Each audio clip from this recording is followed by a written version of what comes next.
एक गांव में एक बुढ़िया रहती थी। उसके दो बच्चे थे, एक बेटा और एक बेटी। बेटी का नाम था रेखा। रेखा के बालों में ऐसी सुनहरी चमक थी जैसे उन पर सुबह की धूप उतर आई हो। बचपन में भाई ने बहन की सुंदरता पर कभी ध्यान नहीं दिया, पर जैसे जैसे दोनों बड़े हुए, भाई के मन में रेखा के लिए गलत भाव पैदा हो गए। एक दिन वह अपनी मां के पास गया और बोला, अम्मा, मेरा विवाह रेखा से कर दो। यह सुनकर मां का दिल कांप उठा। उसे समझ आया कि अब रेखा को बचाना होगा। उसने बेटे से कहा कि वह घर के लिए सामान लेने शहर जाए। बेटा जैसे ही गया, मां रेखा को अपने पास बुलाकर बोली, बेटी, अब मैं तुम्हें यहां सुरक्षित नहीं रख सकती। लोग तुम्हारी सुंदरता के कारण तुम पर बुरी नजर डाल देंगे। आज से तुम मेरे लिए मरी समान हो, पर मैं यह सब तुम्हें बचाने के लिए कर रही हूं। मां पास के कुम्हार के घर गई, एक सोने का कटोरा दिया और बदले में मिट्टी का एक मुखौटा बनवाया। रात को उसने रेखा को मुखौटा पहनाया, खाने की एक पोटली दी और कहा, जब तक अच्छे दिन ना आए ये मुखौटा मत उतारना। रेखा घर से निकल गई और मां दुख में मर गई। अगले दिन बेटा लौटा, मां को मृत और बहन को गायब पाया। वह पागल सा गांव गांव भटकने लगा। उधर रेखा भी पोटली में रखे भोजन को खाते हुए एक जगह से दूसरी जगह भटकती रही। मुखौटे की वजह से उसका चेहरा मिट्टी के हाँचू जैसा दिखता था, इसीलिए उसने अपना नाम बदलकर सुरई रख लिया। सुरई जब बहुत दूर निकल चुकी, तब उसे एक दयालु बुढ़िया मिली। बुढ़िया उसे अपने घर ले गई और कुछ दिन रखकर उसका ख्याल रखा। एक दिन बुढ़िया ने बताया कि पास ही एक सेठ रहता है जिसे अच्छे स्वभाव वाली नौकरानी की जरूरत है। सुरई वहां काम करने चली गई। सुरई बहुत अच्छा भोजन बनाती थी, खासकर चावल के मीठे पकवान तो घर वालों के दिल में बस गए। एक दिन सेठ के घर बड़ा भोज रखा गया। सब लोग बाग में चले गए, बस सुरई घर में अकेली रह गई। उसने सोचा कि जल्दी से नहा ले। उसने मुखौटा उतारा, अपने सुनहरे बाल खोले और स्नान करने लगी। उसी समय सेठ का युवा बेटा किसी काम से लौट आया। उसने सुरई को बिना मुखौटे के देखा तो उसकी आंखें ठहर गईं। वह बिना आवाज किए वापस चला गया, पर उसके दिल में सुरई की छवि उतर चुकी थी।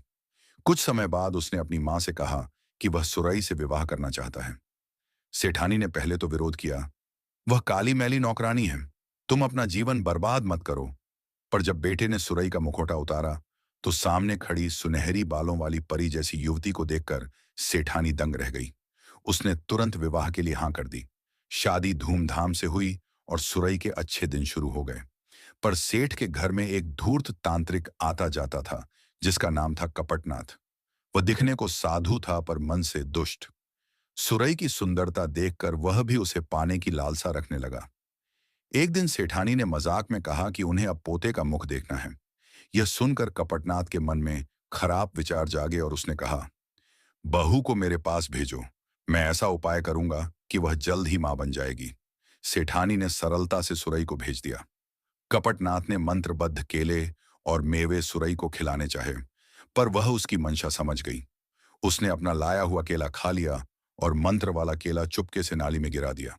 वह केला एक पागल भैंस खा गई और रात में मंत्र के कारण कपटनाथ Hanan नक्षनान शुनानंतुन दंडनानाम ओनानवनम इनमयेडियवानन इननेकिनमam ismanawanin kashakinamau neranano miwanalewanam manananam nenowanam nanabuwanan lerawan shiradam stemon kinachinonan kurkunonano imekidimam erekid kurnanawikinam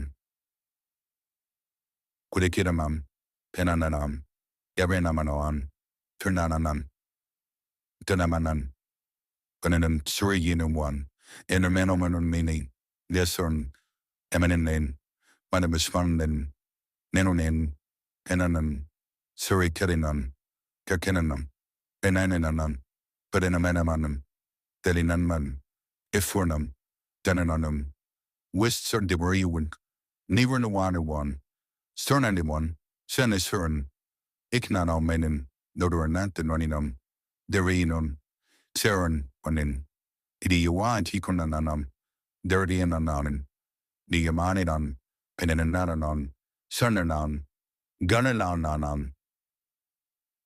kililanan पर टूट पड़ी। उसकी खूब पिटाई हुई। कुछ दिन बाद उसने फिर सुरई को फंसाने की कोशिश की, इस बार बादाम और तांबूल देकर।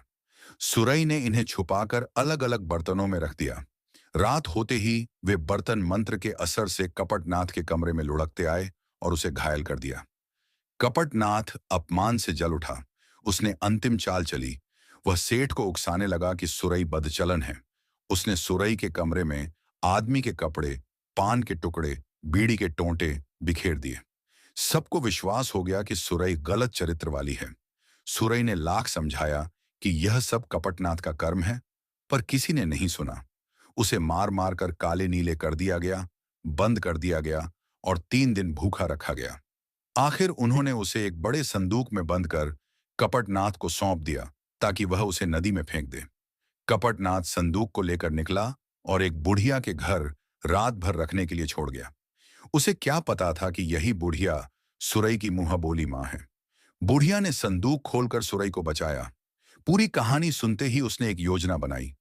उसने शहर के एक आदमी से उसका पागल कुत्ता ले लिया और उसे संदूक में बंद कर दिया। कपटनाथ अगले दिन आया और जैसा ही उसने संदूक खोलकर सुरई समझा, कुत्ता उस पर टूट पड़ा। पड़ोसी आए, कुत्ते को मारा, पर कपटनाथ की जान नहीं बची। कुछ महीनों बाद बुढ़िया ने सेठ और उसके परिवार को भोजन पर बुलाया। जब उन्होंने चावल के वही अद्भुत व्यंजन चखे तो सबको सुरई याद आ गई। उन्होंने पूछा, यह खाना किसने बनाया? बुढ़िया ने सुरई को सामने ला खड़ा किया। सब स्तब्ध रह गए। उन्होंने अपने किए पर पश्चाताप किया और सुरई से क्षमा मांगी। सुरई ने सबको माफ कर दिया और उसके जीवन में फिर से उजाला लौट आया।